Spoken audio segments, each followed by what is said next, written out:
आप सभी को सलाम। और हम परमेश्वर के निहायत ही शुक्रगुजार हैं कि परमेश्वर ने हमें ये मौका दिया कि हम उसकी हजूरी में आ सकें। आज के दिन जो है हम निर्गमन उसका 14 अध्याय जो है वो सीखने पर है। हमने 13 अध्याय तक देखा किस तरह से परमेश्वर ने प्लेग्स के जरिए से और कुछ चिन्ह और उसके कलाम के जरिए से हमने बहुत सारी चीजों का जो है वो समझने की तौफीक जो है वो ली है।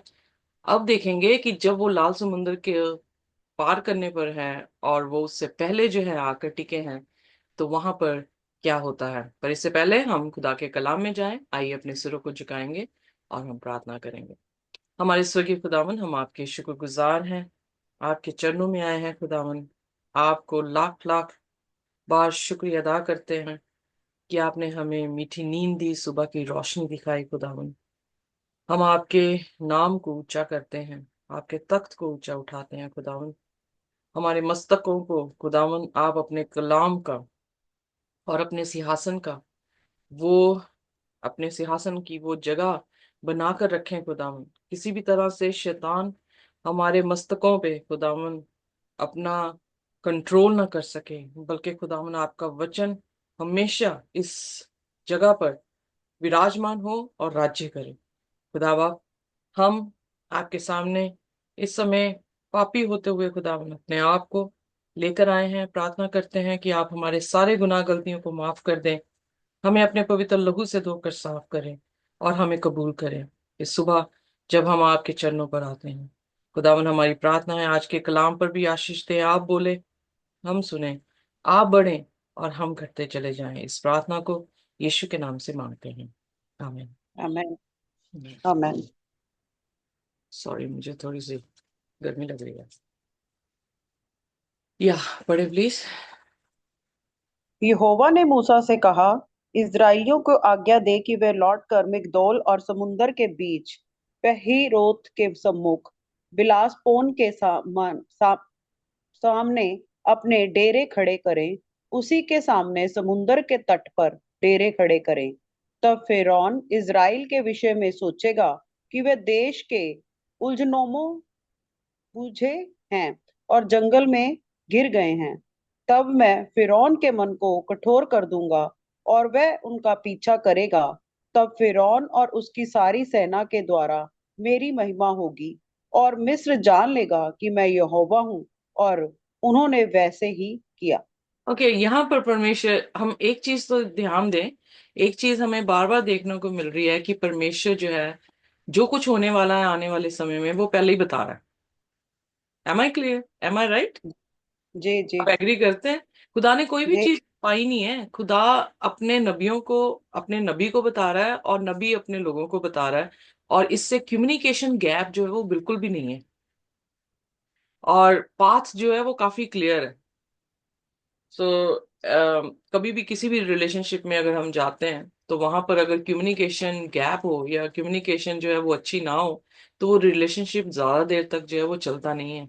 उसी तरह से परमेश्वर ने भी क्या किया है, इस रिलेशनशिप को जो उसका उसकी कौम के साथ है और कौम का उसके साथ है, उसमें कम्युनिकेशन गैप को जो है वो पसंद नहीं कर रहा। वो कोई चीज करने से पहले ही बताकर उस चीज को कर रहा है। यहाँ पर हम देखते हैं कि परमेश्वर ने मूसा से, क्योंकि जब हम ऑर्डर चेन ऑफ कमांड को देखते हैं, जो प्रकाशित वाक्य उसके पहले वचनों में, पहले अध्याय के पहले वचनों में हम देखते हैं कि किस तरह से पिता से यीशु के पास, यीशु से फरिश्तों के पास, और फरिश्ते जो है वो नबियों को जाके देते हैं और नबी जो है वो पूरी जमात को जो है खुदा का कलाम जो है वो सुना रहे हैं। उसी तरह से हम देख रहे हैं कि खुदा ने मूसा को, जो उसका नबी था, उसको आकर जो है वो पहले ही इतला कर दिया और उसे इंस्ट्रक्ट भी कर रहा है। खुदा प्रोफेसी भी दे रहा है, यानी आने वाले समय को भी बता रहा है। खुदा इंस्ट्रक्ट भी कर रहा है और खुदा उन्हें प्रोटेक्ट भी कर रहा है। और ये चीज जब तक रिलेशनशिप ना हो हमारा खुदा के साथ, तब तक वो चीजें नहीं आ सकती। आप मेरे से बात ही ना कर रहे हो तो मैं आपको आने वाले टाइम के बारे में, आपके क्या होने वाला है, मैं बता सकती हूँ? नहीं। और मैं आपके घर में आ रही हूँ, मैं आपको बता पाऊंगी? नहीं। क्योंकि कम्युनिकेशन तभी होगी जब हमारा टाइम स्पेंड होगा खुदा के साथ, हम खुदा के चरणों में बैठे होंगे, खुदा हमसे बात करेगा। और ये खुदा की तरबियत है कि खुदा आने वाले समय को पहले ही देख लेता है, और वो उस चीज की कम्युनिकेशन जो है वो अपने लोगों के साथ करता ही करता है। सो इसलिए खुदा जो है वो उनसे कम्युनिकेट कर रहा है, उनको इंस्ट्रक्ट कर रहा है और उनको प्रोटेक्ट कर रहा है।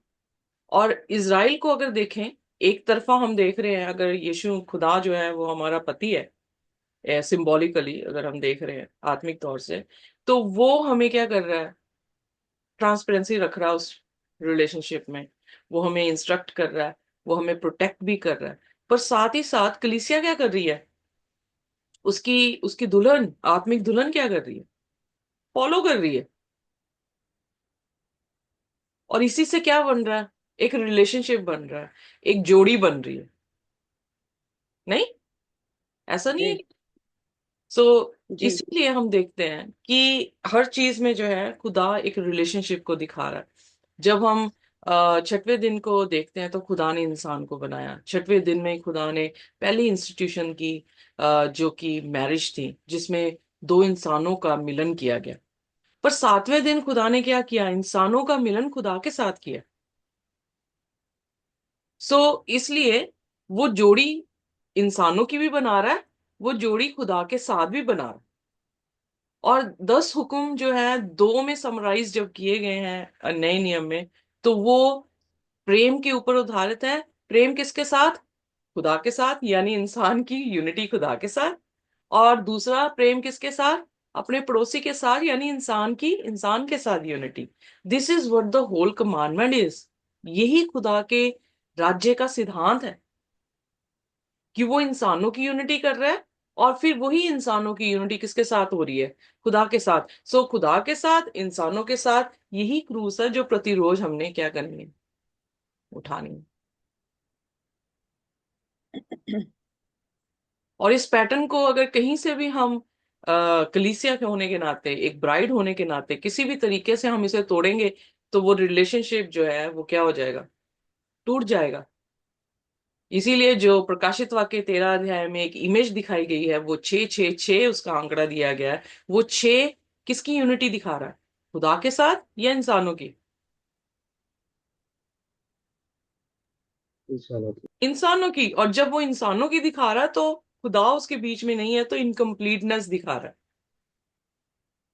और सातवां दिन मुबारक इसलिए ठहरा गया, उसे पवित्र इसलिए किया गया, खुदा ने आराम इसलिए किया गया क्योंकि उस दिन वो क्या कर रहा है, इंसानों के साथ अपने आप की यूनिटी कर रहा है। यहाँ पर भी हम ये देख रहे हैं कि परमेश्वर और कलीसिया की यूनिटी है। और यूनिटी होने के नाते क्या हो रहा है, प्रोफेसी हो रही है, इंस्ट्रक्शन जा रही है और प्रोटेक्शन की जा रही है। और इसका मतलब हम खुदा के साथ यूनियन होते हुए, हम खुदा की इंस्ट्रक्शंस को फॉलो करते हुए प्रोटेक्शन को ले सकते हैं। अब खुदा ने कहा, आइए देखिए इस मैप में हम देखते हैं। खुदा ने उनको यहां से फिरौन के मतलब जब रूट एक्सोडस उन्होंने शुरू किया, तो यहां पर आए हैं मिगदोल में, इससे पहले कि लाल समुद्र को पार करते। अब मिगदोल में आकर जो है परमेश्वर उन्हें कह रहा है, यहां पर अपने जो है वो क्या करो, टेंट जो है वो रख लो, और you shall camp opposite it by the sea. समुद्र के बिल्कुल ऑपोजिट उन्होंने जो है वो कैंप लगा लिए। अब वहां पर ये विल्डरनेस है, और विल्डरनेस में क्या खाने को मिलेगा, कुछ भी नहीं। विल्डरनेस में ना कोई दुकान है, ना कोई फल फ्रूट लगा होगा, ना ना कुछ, मतलब इवन ये क्या कहते हैं, पेड़ों की छाएं भी नहीं मिलने वाली, क्योंकि रेगिस्तान में होता ही कुछ नहीं है, रेत ही होती है। और वो भी रेगिस्तान ऐसा ही था। जब मैं इसराइल गई अपने हस्बैंड के साथ, तो मैंने उस रेगिस्तान को, विल्डरनेस को जब देखा, क्योंकि हम इजिप्ट भी गए, हम जो है वो जॉर्डन भी गए, इसराइल भी गए, बैथलेहम भी गए। इस तरह का एक टूर था जिसमें हम सभी जगह पर गए, तो वहां पर हमने देखा कि कुछ भी नहीं था। और उस जगह पर, हम जब 13 अध्याय पढ़ रहे थे तो वहां पर देख रहे हैं कि परमेश्वर ने कहा कि अगर मैं फिलिस्तीनियों की तरफ से लेकर गया तो ये लड़ाई झगड़ों के कारण क्या हो जाएंगे, डर जाएंगे, और ये क्या होंगे, घबरा जाएंगे। तो वो कहां से लेकर गया, विल्डरनेस से लेकर गया। विल्डरनेस वो दूसरी एक पनिशमेंट है। दोनों एक्सट्रीम गलत थे, पर दोनों एक्सट्रीम्स में खुदा ने हमारी वीकनेस को देखा, इंसान की दुर्बलता को देख रहा है कि ये एकदम से वॉर नहीं कर सकते। तो वो क्या कर रहा है, रेगिस्तान से लेकर जा रहा है। सो कई बार हम जो है मर्मरिंग करते हैं, इजरायली कौम भी मर्मरिंग कर रही थी कि वो रेगिस्तान से जा रही थी, और खुदा इसी के डर से फिलिस्तीनियों के, जब हम 13 अध्याय उसकी आखिरी आयतों में पढ़ रहे हैं, फिलिस्तीनियों की तरफ से नहीं लेकर गया कि ये क्या करे, कहीं मिशन में वापस ना चले जाएं। सो खुदा की रिस्पॉन्सिबिलिटी कितनी जो है वो ज्यादा है, कि जब वो हमें निकाल कर लेकर आता है, तो कई बार क्या होता है कि जिस रास्ते से वो हमें निकाल रहा होता है, वो रास्ते में इतनी सहूलियत नहीं होती है, और उस सहूलियत को ना पाते हुए कई लोग जो है मसीह को छोड़कर चले जाते हैं। बट खुदा उस विल्डरनेस में भी कैसे काम करने वाला था, ये खुदा ही जानता है। इसलिए भरोसा करना, ये जानकर कि जो कुछ भी करेगा खुदा, इवन बुराई में भी वो क्या पैदा करेगा, भलाई को पैदा कर सकता है। वही हमारे विश्वास का ऑथर है, वही फिनिशर है। अगर हमारा विश्वास प्रभु यीशु मसीह पर मुकम्मिल है, तो रेगिस्तान भी जन्नत बन सकता है। कह सकते हैं आमीन। आमेन। हमारी परसिक्यूशन भी हमारे लिए क्या बन जाएगी, जन्नत जो है वो बन सकती है। बट विश्वास होना जो है वो बहुत जरूरी है। और जैसे जैसे खुदा इंस्ट्रक्ट कर रहा था मूसा को, मूसा इंस्ट्रक्ट कर रहा था इज़राइल को, और इज़राइल जो है उसको फॉलो कर रही थी। अब यहाँ पे लिखा है दे आर वॉन्डरिंग एमलेसली। अब कोई काम नहीं था। कहाँ पर वो इतना काम कर रहे थे, कहाँ पर उनको मजदूर जो है वो बना रखा था, उन्होंने डबल टास्क जो है वो दे रखा था, वो कभी बैठे ही नहीं थे। कैन यू इमेजिन कि आप कभी बैठी ना हो, और आपको, और जैसे मैं कभी बैठी नहीं हूं, मैं घूमती फिरती रहती हूँ या काम करती रहती हूँ, और अचानक से मेरी टांगे बैठ गई, और मुझे 6 महीने बैठना पड़ा, तब भी मैं टिक के नहीं बैठ पाई। I was doing preaching. So वो एमलेसली, यानी एमलेसली मतलब उनका, उनको कोई काम ही नहीं दिख रहा था, वो वहां पे बैठे थे। The wilderness has closed in on them. तो उनके लिए ऐसा लग रहा था कि रास्ता बंद है। जैसे यीशु मसीह ने कहा, दो रास्ते हैं, एक सकरा एक चौड़ा। सकरा रास्ता जो आगे जाके खुल जाता है, पर पहले क्या है, सकरा है। उनके लिए भी ये रास्ता क्या दिख रहा था, कि कुछ भी नहीं है यहाँ पर। खुदा हमें यहाँ पे क्यों लेकर आया। बट चौड़ा रास्ता बड़ा खुला दिखता है, बट आगे जाके क्या हो जाता है, बंद हो जाता है, क्योंकि उसके आगे जिंदगी नहीं है। सो यहां पर खुदा ने पहले ही कह दिया, I will harden Pharaoh's heart and he will pursue them. So वो क्या करेगा, तुम्हारे पीछे आएगा। क्या शैतान इजिली आपको छोड़ देगा? अगर आपने कहा कि आज मैं यीशु मसीह के पास जो हूं वो जा रहा हूं, शैतान नहीं। आपको नहीं छोड़ता। वो आपको तब तक नहीं छोड़ेगा जब तक वो खत्म नहीं हो जाता। So at the end of the world वो क्या कर रहा है, वो अपनी पूरी कोशिश कर रहा है, इसी ताड़ में है कि हमें कैसे जो है वो फाड़ खाए। तो इसीलिए पतरस की पत्री में उसे, पहले पतरस की पत्री उसकी 5 में, वो शैतान को एक गरजते हुए सिंह की तरह जो है वो दिखा रहा है। सो यहां पर भी जो फिरौन अपना तरबियत दिखा रहा है, वो तरबियत भी किसके जैसी दिख रही है, शैतान के जैसे दिख रही है। उसका स्वरूप शैतान का स्वरूप जो है वो नजर आ रहा है। और खुदा ने पहले ही बता दिया। क्या हमें नहीं बताया खुदा ने प्रकाशित वाक्य में कि उस औरत और उसकी शेष संतान के ऊपर शैतान अजगर जो है वो क्या हुआ, क्रोधित हुआ, जिन्होंने क्या किया था, परमेश्वर की आज्ञाओं को रखा था, यीशु की गवाही को रखा था। स्पिरिट ऑफ प्रोफेसी, यीशु की गवाही क्या है, जो कि हम प्रकाशित वाक्य उसका 19 उसकी 10 में, इस स्पिरिट ऑफ प्रोफेसी, खुदावन अपनी नबूवत दे रहा है, आने वाले समय को बता रहा है, और खुदा का इंस्ट्रक्शन यानी उसकी कमांडमेंट्स है। जब दोनों हम फॉलो करते हैं, खुदा हमारी प्रोटेक्शन के लिए जो है वो खड़ा हो जाता है। और इसी तरह से भजन 91 में, जो उसकी शहर बना के नीचे रहते हैं, उनको खुदा क्या कर रहा है, दाएं भी गिर रहे हैं 1000 या 10,000 बाएं गिर रहे हैं, पर उनको कोई भी जो है आ, भला उन पर जो हानि। आ रही, या हानि, थैंक यू वेरी मच, हानि जो है उन पर नहीं आ रही। सो एग्जैक्टली वही सिचुएशन हमें देखने को मिल रही है कि फिरौन का दिल और क्रोधित हो गया। पहली बात तो ये, उन्होंने ये सोचा ये बियाबान में खुद ही मर जाएंगे, पर फिर उनको ये लगा कि ये तो हमारे हाथों से, ये तो हमारे मजदूर थे, ये तो हमारी, यू नो, हम इन्हीं पे तो डोमिनियन कर रहे थे, और यही जो है वो निकल गए हैं, तो उसका दिल और हार्ड हुआ। उसने कहा अब तो बेटा गया सो गया, अब इनको नहीं छोड़ूंगा। ऐसी होती है ना फितरत इंसानी, एक पापी इंसान की फितरत, मेरा तो अब जो गया गया, अब मैं इसको नहीं छोड़ूंगा। सो एग्जैक्टली वैसी ही स्पिरिट जो है हम देख रहे हैं कि फिरौन में आई, कि वो इनके पीछे, खुदा ने पहले ही बता दिया कि they will perceive you so that I will gain glory for myself over Pharaoh and his army.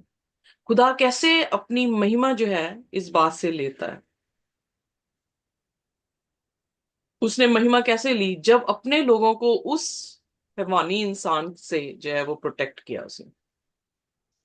और सिर्फ ये नहीं कि खुदा के लोगों को पता लगा कि खुदा खुदा है, बल्कि मिस्रियों को भी पता लगा कि खुदा है।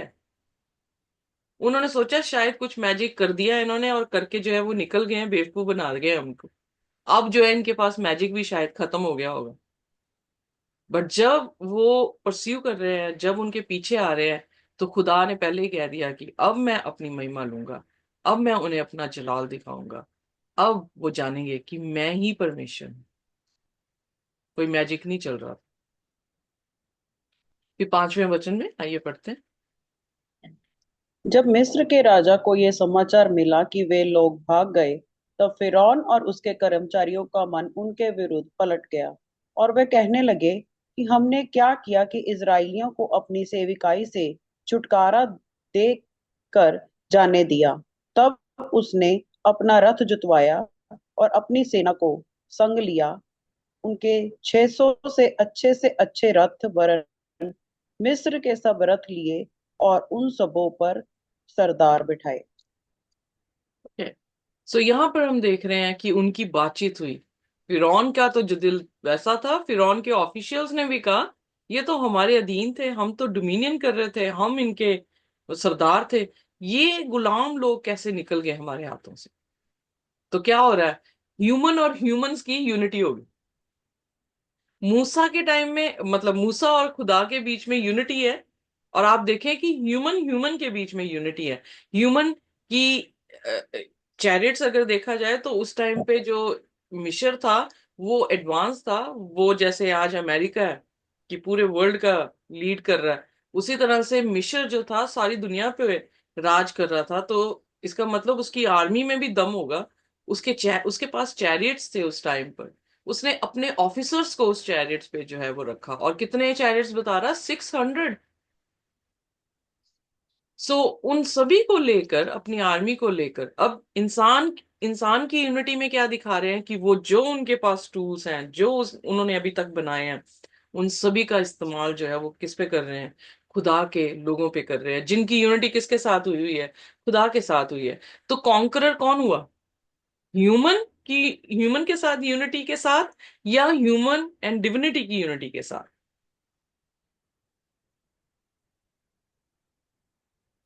Human human hmm. Conquer human and divinity.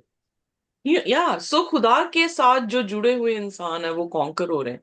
प्रकाशित वाक्य में भी यही है कि 666 ह्यूमन यूनिटी दिखाई दे रही है। और जब खुदा के लोग हैं जो उसकी कमांडमेंट को मान रहे हैं, उसमें से एक कमांडमेंट 7वें दिन की है जिसे सब्बत को पवित्र जान रहे हैं, उनकी यूनिटी किसके साथ है, खुदा के साथ है। और प्रकाशित वाक्य में भी कौन जीत रहा है, खुदा की कौम जीत रही है। वो कौम के फीचर्स क्या है, खुदा की हुक्मों को मान रहे हैं, उसकी प्रोफेसीज को जो है वो विश्वास कर रहे हैं। सो एग्जैक्टली हम देख रहे हैं कि सेम ही सिनेरियो जो है वो पास्ट में हो रहा है, सेम ही जो है वो फ्यूचर में हो रहा है। यकीन जानिए सेम ही प्रेजेंट में हो रहा है, आप देख नहीं पा रहे हैं, क्योंकि खुदा दिखाएगा आपको एक दिन। आपको दिखाया गया है फिरौन का, तो आप देख पा रहे हैं, कई लोग ये भी नहीं देख पा रहे। धन्य धन्य धन्य खुदा हमारा जो हमारी आंखों को खोल रहा है। हम प्रकाशित वाक्य में आने वाले समय को देख रहे हैं, बट यू डोंट नो कि at this moment you are going through the same procedure. Amen. मैं जब आप खुदा के साथ यूनिटी कर रहे हैं, बाइबल स्टडी में आप अपना समय दे रहे हैं, तो जो ह्यूमन की यूनिटी है वो आपके अगेंस्ट खड़ी है। आप देख नहीं पा रहे, पर खुदा कैसे उसे यू नो कर रहा होगा। और हम देखेंगे किसी दिन, एक दिन जाके, कि किस तरह से खुदा ने हमें प्रोटेक्ट किया। पर इनफैक्ट यस, जब मैं ड्राइव करके जाती हूँ, मैं सही सलामती घर वापस आती हूँ। Who is protecting me? God. मैं अपने काम पर जाती हूँ, वहां पर जो है खुदा मुझे प्रोटेक्शन दे रहा है। सो खुदा की प्रोटेक्शन है, इसीलिए मैं जीवित हूँ, इसीलिए मेरी टांगे जो है वो चल रही हैं, इसीलिए हमारे घर में खाना है, इसीलिए। अदरवाइज शैतान तो क्या करेगा हमारा? उसने अय्यूब की बच्चों को एक ही सेकंड में क्या कर दिया? खत्म कर दिया। सो अगर हम खत्म नहीं हुए हैं तो वो क्या है? खुदा की प्रोटेक्शन है, खुदा का अनुग्रह है, जो हमें क्या कर रहा है? बचा रहा है। सो स्पिरिचुअली भी हमारी स्ट्रगल्स हैं। हमारे परिवारों के बीच में शायद कुछ लोग अच्छे नहीं है, कुछ लोग अच्छे हैं, कुछ लोग सपोर्ट कर रहे हैं, कुछ लोग सपोर्ट नहीं कर रहे हैं, कुछ पेन दे रहे हैं, कुछ आपको हक कर रहे हैं। सो ऑल डाइवर्सिटी हमें दिखाई देती है, बट फिर भी उसमें हम क्या हो रहे हैं? स्ट्रांगली खुदा के साथ मजबूत होते जा रहे हैं, और उसके वचनों को जो है वो समझते जा रहे हैं। सो हम भी उसी रास्तों से गुजर रहे हैं। इसलिए यकीन रखें, खुदा पर भरोसा करें, खुदा के आने वाले समयों की जो भविष्यवाणी वह कर रहा है उस पर विश्वास रखें। जो इंस्ट्रक्शंस दे रहा है, जस्ट आंखें बंद करके उसको फॉलो करें, क्योंकि आप उसी से बता पाएंगे कि आप खुदा के लोग हैं और आप खुदा पर भरोसा रखते हैं। अब जब उसने ह्यूमंस की यूनिटी के साथ खुदा के लोगों के ऊपर अटैक करने की कोशिश की, तो 8वें वचन में पढ़ दें मेरे साथ सिस्टर जी। जी। और यहोवा ने मिस्र के राजा फिरौन के मन को कठोर कर दिया, सो उसने इजराइलियों का पीछा किया, परंतु इजराइली तो ऊंचे हाथ के साथ निकले चले जाते थे। तब फिरौन के सब घोड़े और रथ और सवार समेत मिस्री सेना ने उनका पीछा करके उन्हें, जो पिहिरोत के पास बलासपोन के सामने समुंदर के तीर पर डेरे डाले पड़े थे, जा लिया।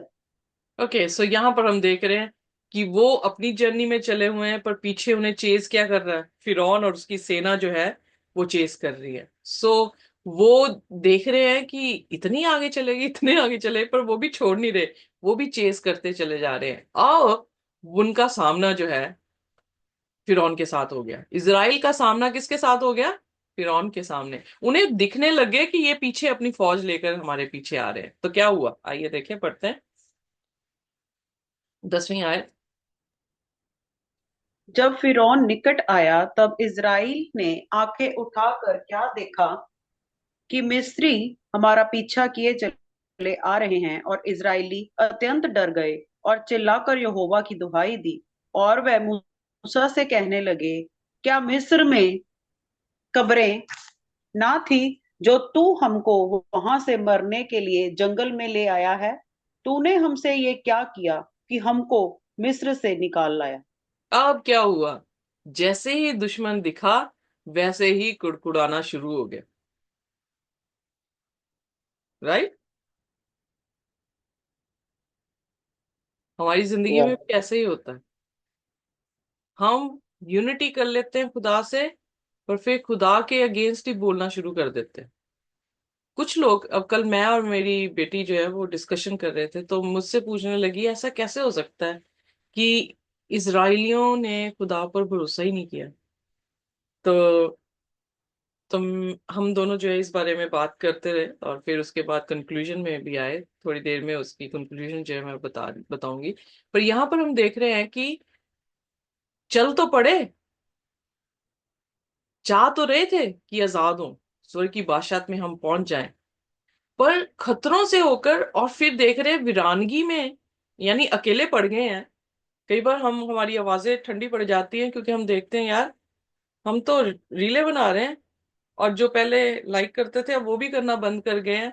हम तो अकेले हो रहे हैं, हम बिल्कुल छूट जा रहे हैं। लोग जो है अब सुनना जो है वो बंद कर रहे हैं, या लाइक करना जो है वो बंद कर रहे हैं। कई बार ऐसा लगता है कि अकेली खड़ी हूँ बोल रही हूँ। तो पता नहीं सुन भी रहे हैं कि नहीं सुन रहे हैं। सो इस तरह से लगता है कि वीरानगी में आ गए हम।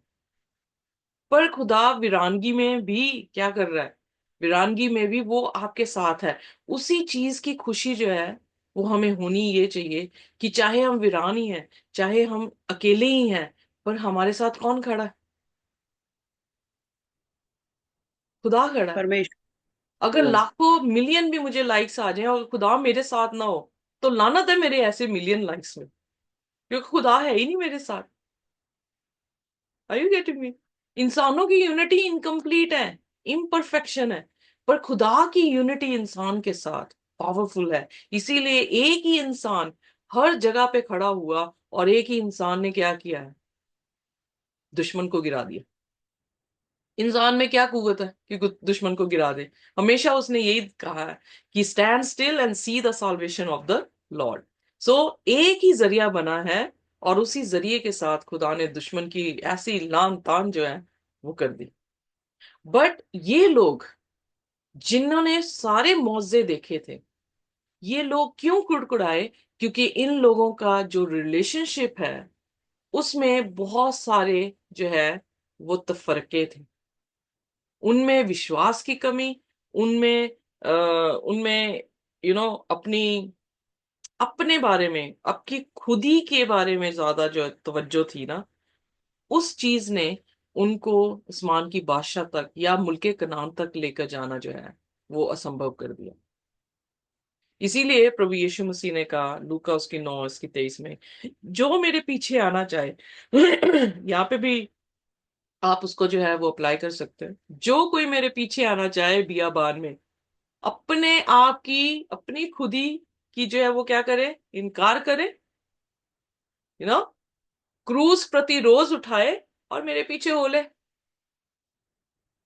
यानी हमें अपने बारे में सोचना कम करना पड़ेगा, हमें यीशु मसीह के बारे में, it's not about me, it's about God. अगर मैं आज यूके की फौज में भर्ती हो जाऊं, तो भर्ती होने के बाद मैं अपने बारे में सोचूंगी जब लड़ाई छिड़ेगी कि मैं यूके के बारे में? जैसे हिंदुस्तानी अपने लिए नहीं मरे थे, वो किसके लिए मरे थे? बलिदान किसके लिए हुए? शहीद किसके लिए हुए? हिंदुस्तान के लिए। Are you getting me?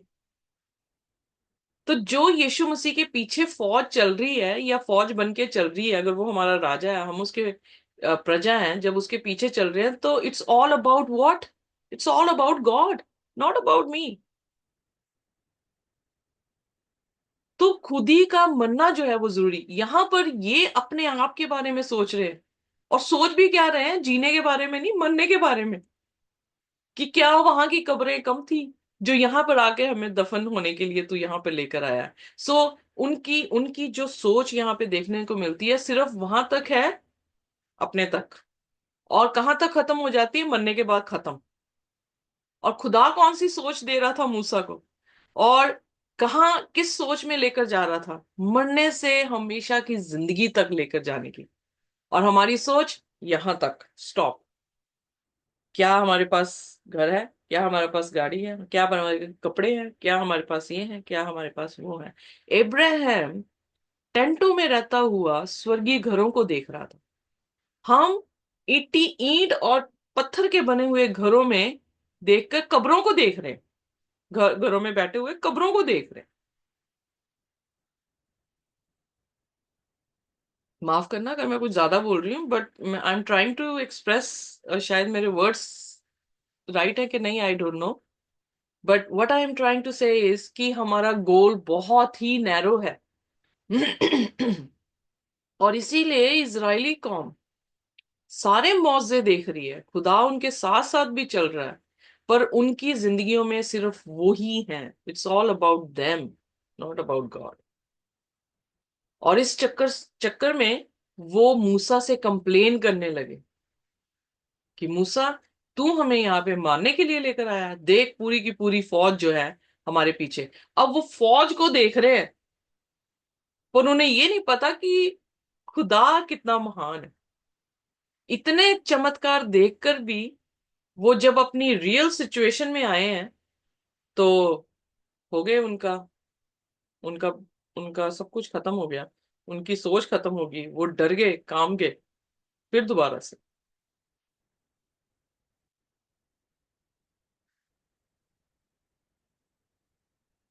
Are you with me? जी। हाँ। तो हम भी ऐसे ही हैं, आप भी उसी जर्नी में जा रहे हैं। अब थोड़ा थोड़ा पता लगा कि हमारी जर्नी भी ऐसी है, बिल्कुल। बट हमें चेंज करना पड़ेगा अपने आप को। अगर हमारी कंप्लेन्स अपनी खुदी के लिए है, तो उन कंप्लेन्स को काटना पड़ेगा, अपने आप को काटना पड़ेगा, अपने आप को क्रूज पर चढ़ाना पड़ेगा, अपनी अफेक्शंस, अपनी लस्ट को क्रूज पे चढ़ाना पड़ेगा, और मसीह में नया मनुष्य बनना पड़ेगा, जो मनुष्य परमेश्वर के बारे में सोचे, अपने बारे में।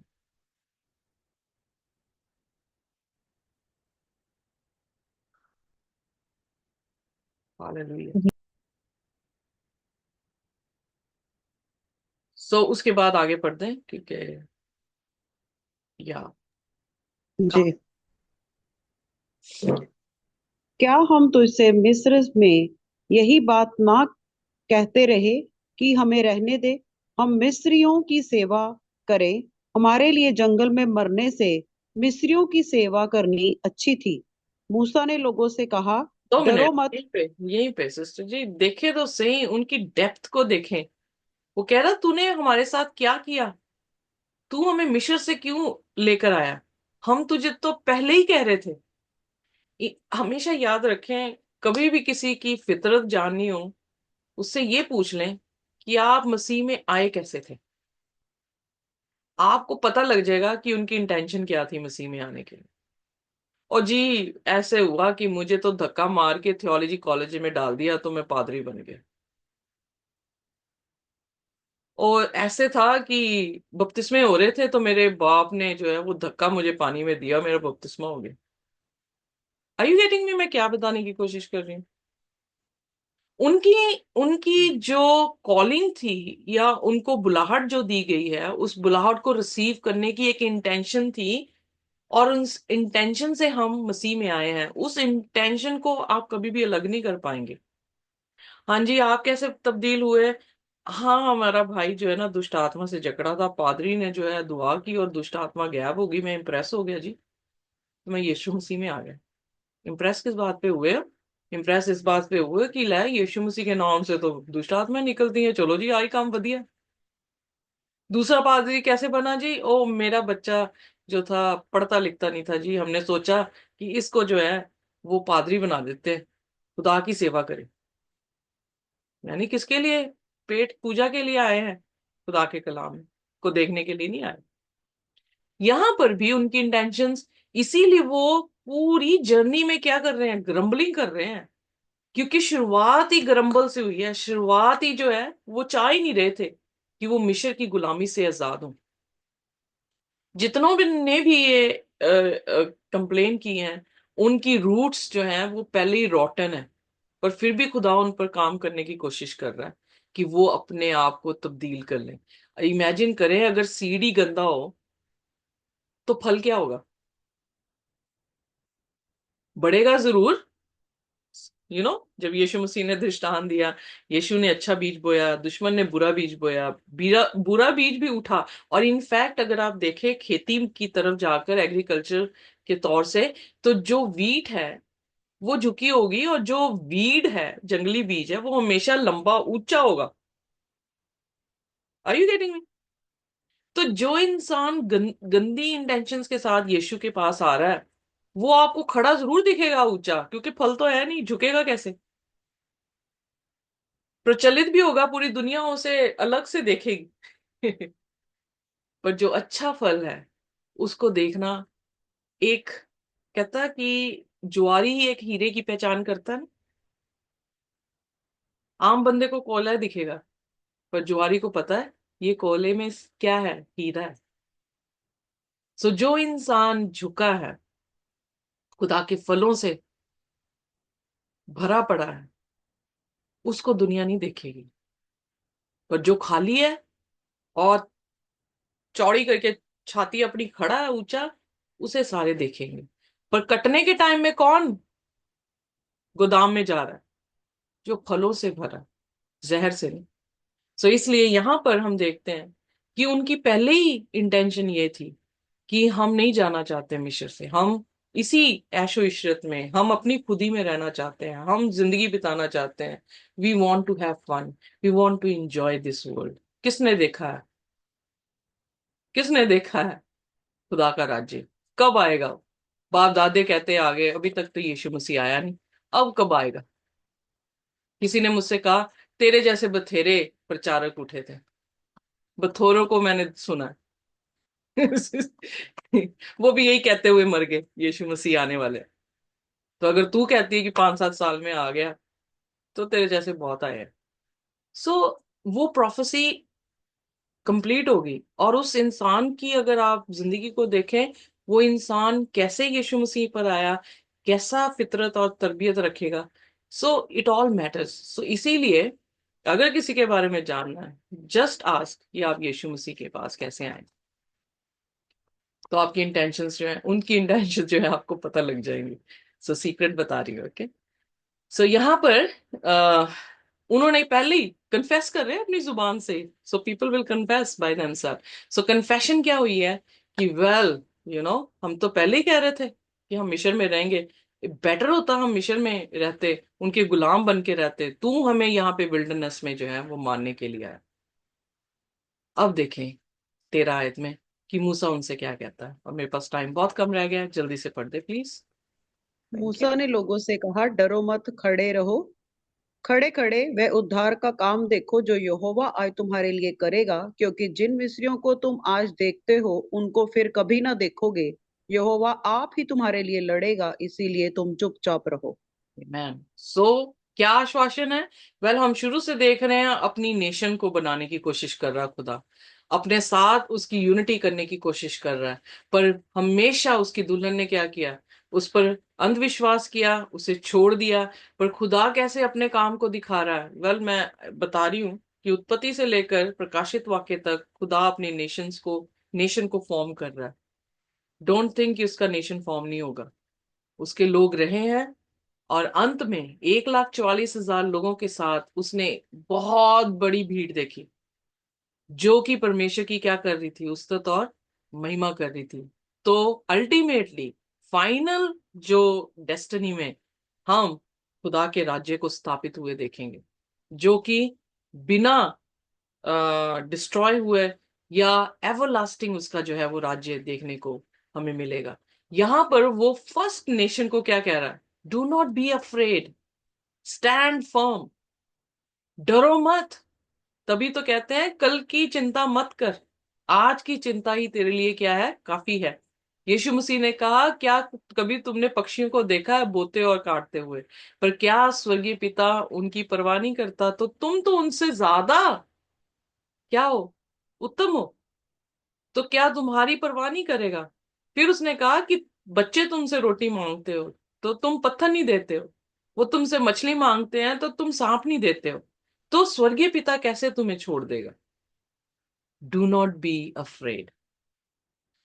366 बार बाइबल में आया डू नॉट बी अफ्रेड, यानी हमारे प्रति रोज के लिए ये शब्द काफी है। Do not be afraid. और ये तब तक रहता है जब तक हमारा क्लोज रिलेशनशिप खुदा के बीच में नहीं होता। अगर हम सुपरफिशियल हैं खुदा के बीच में, तब हम डरते रहेंगे, तब हमारे पास टेंशन स्ट्रेसेस जो हैं वो बने रहेंगे। पर जब हम खुदा के साथ क्लोज होने लग जाते हैं, हम परवाह नहीं करते। हमें पता हमारा बाप मुर्दा नहीं, हमारा बाप जीवित है। Do not be afraid, stand firm. सिर्फ खड़े रहो, ये सोचते हुए कि इस यू नो वीराने में भी खुदा मेरे लिए कुछ करने वाला है। I will see his salvation. मैं उसकी साल्वेशन को, उसकी डिलीवरेंस को देखूंगी। क्योंकि मैं तो डिलीवर कर ही नहीं सकती। कौन करेगा डिलीवर? खुदा ने डिलीवर करना। और उसकी साल्वेशन को आज तुम जो वो देखोगे, इजिप्शियंस भी देखेंगे और खुदा के लोग भी जो है वो देखेंगे। खुदा हमारे लिए लड़ने के लिए तैयार है, पर हमें सिर्फ खड़ना है वहां पर। वो भी खड़ा नहीं जाता, दुम दुमा के हम जो है वो भाग जाते हैं। पर आइए, हम उसकी अच्छी कलीसिया, आखिरी टाइम की कलीसिया, जब उसने सारा कलाम हमारे सामने साफ कर दिया है, हम इस बात में कभी भी लानती ना हो कि खुदा ने हर चीज हमारे सामने रिवील की और हमने फिर भी इजराइलियों की तरह बिहेव किया कि सब कुछ देता हुआ भी खुदा, उन्हें खुदा ना नजर आया। उन्हें फिर भी उसकी गुलामी करनी पसंद आई, जो कि उनको पीड़ा से उनसे काम ले रहा था और उनको मार रहा था, उन्हें टॉर्चर कर रहा था, ऑप्रेस कर रहा था। उसकी गुलामी उन्हें ज्यादा पसंद आई। तो इसलिए प्रभु यीशु मसीह ने आके कहा, तुम दो मालिकों की सेवा नहीं कर सकते। जिसकी तुम सुनते हो उसके तुम दास हो। सो अगर हम खुदा की सुनते हैं तो हमें डरना नहीं है, हमें सिर्फ खड़े रहना है और वो खुद अपनी डिलीवरेंस हमें देगा। हमने उसकी डिलीवरेंस को देखने के लिए संयम रखना है ताकि हम घबराए ना। और खुदा हमारे लिए लड़ता है। आर्मेगेडन की लड़ाई भी जब ह्यूमंस की यूनिटी हो रही है, जिन्होंने खुदा के साथ अपनी यूनिटी की है, उसके विरोध में लड़ाई करने के लिए निकले, जैसे फिरौन निकला है। बट जैसे इजराइलियों को खुदा ने बचाया, वैसे ही वो अंतिम दिनों में भी अपने लोगों को बचाने के लिए निकलेगा। और तब वो बोलेगा, इट इज डन, जो कि प्रकाशित वाक्य उसके 16 अध्याय उसकी आखिरी आयतों में हम देखते हैं। So it is done means all done. खुदा अपने लोगों के लिए जो है इस धरती पर दोबारा आने पर है। क्या हम अपनी खुदी को मार सकते हैं उसके लिए? क्या हमारा विश्वास, हमारा संबंध इतना स्ट्रांग हो गया है कि हम अपने लिए नहीं, यीशु के लिए जी रहे हैं? हम अपने लिए नहीं खड़े, हम खुदा के लिए खड़े हो रहे हैं। सो अगर ऐसा है तो हालेलुया, क्योंकि खुदा हमारे साथ है और खुदा जिसके साथ है उसके पास विजय है। उसके लिए खुदा लड़ेगा और खुदा उसे जो है बुलंद करेगा। सो हम भी कह सकेंगे बाकी कलीसिया के साथ, या हम कह सकते हैं कि जो भी हर सदी में खुदा के यू नो विश्वासी आए हैं, खुदा के रहनुमा आए हैं, खुदा के नबी आए हैं, उनके साथ हम भी कह सकते हैं कि चाहे मेरे बाग में फल लगे ना लगे, चाहे अंगूर बेलों में अंगूर लगे ना लगे, तब भी मैं, जैसे हबक्कूक उसका आखिरी अध्याय उसकी आखिरी आयतों में कहता है, तब भी मैं परमेश्वर की क्या करूंगा? तारीफ करूंगा। सो आइए हम परमेश्वर के सामने हमेशा इसी तरह से अपने संबंध को बनाकर उसके साथ रखें कि चाहे हमारे बाग में फल लगे ना लगे, फिर भी हम परमेश्वर की क्या करेंगे? तारीफ करेंगे। अय्यूब की तरह परमेश्वर ने दिया था, परमेश्वर ने लिया, उसका नाम मुबारक हो। और ये करेक्टर्स हमें बताते हैं कि हमें किस तरह से मसीह जीवन में जो है अपनी जिंदगी को जीना है। आइए अपने सिरों को झुकाएंगे और कोई भी जन जो है वो हमारे लिए प्रार्थना कर सकता है। Let's pray. धन्यवाद सेनाओं के यहोवा जीवित जिंदा खुदाबंद, आपकी महिमा, आपके नाम का जलाल, आपकी स्तुति प्रशंसा, आपके नाम की इबादत करते हैं। बस खुदाबंद, आपका नाम सब नामों में आला है। परमेश्वर आप ही है जो आप है खुदाबंद, और आपके जैसा कोई परमेश्वर नहीं खुदा। आप परमेश्वर आदिरंत अल्फा और ओमेगा है। यीशु मसीह कल आज और युगानुग एक सा है खुदा। परमेश्वर खुदाबंद यीशु मसीह, हम आपका धन्यवाद देते हैं। और धन्यवाद यीशु मसीह आपके इन वचनों के लिए खुदाबंद, जिस पर हम वचनों को जान रहे हैं खुदा, हमारा विश्वास आप पर दूर होता चला जा रहा है कि बस हमें खुदाबंद बाप खड़े रहने की जरूरत है। परमेश्वर आप हमारे लिए लड़ते हैं खुदा। परमेश्वर, और वह खड़ा रहना खुदा हमारा विश्वास दिखाता है हमें। परमेश्वर हमारा विश्वास खुदाबंद आप में बना रहे। और हम जानते हैं युद्ध हमारा नहीं परंतु परमेश्वर यहोवा आपका है। और खुदाबंद आप हमें हर एक चीजों में विजय पर विजय दिलाते आते हैं खुदा, आपका धन्यवाद।